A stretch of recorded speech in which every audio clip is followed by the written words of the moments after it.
இன்றைக்கி ஈவினிங் வந்ததுமே வீடு க்ளீன் பண்ணுற ஒர்க்கை ஸ்டார்ட் பண்ணியாச்சு. ஆல்ரெடி பாதி ஒர்க்கு முடிச்சு வச்சுட்டு தான் போயிருந்தேன். ஏன்னா நாளைக்கு வெள்ளிக்கிழமை, அதுவும் இல்லாமல் ஆடி 1 கரெக்டாக எல்லோரும் கோயிலுக்கு கிளம்பிடுவாங்க. பாக்கி இருக்கிறது நான் மட்டும்தான். நமக்கு ஃப்ரைடே ஆனால் என்ன வேலை இருந்தாலும் சரி சாம்பிராணி போட்டுறணும். அப்போ வீடு கொஞ்சம் க்ளீன் பண்ணிவிட்டு போட்டால் தான் நல்லாயிருக்கும். அதனால் நான் மட்டும் ஒத்தையில் எல்லா வேலையும் செய்ய முடியாது. அதுவும் இல்லாமல் நாளைக்கு வந்து கார்த்தி லீவு, சுத்தமாக இன்றைக்கி வேலையெல்லாம் தொடமாட்டான்.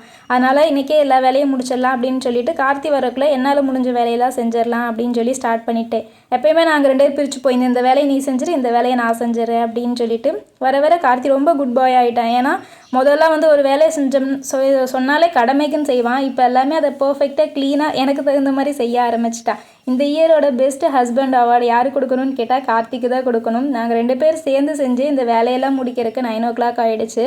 மார்னிங் எழுந்திரிச்சு தான் குழம்பு ரசம் எல்லாம் செஞ்சுட்டு கிளம்புற மாதிரி இருந்துச்சு. இன்றைக்கி முருங்கைக்காய் சாம்பாரும் அப்பளமும் மட்டும்தான் எடுத்துகிட்டு போனோம்.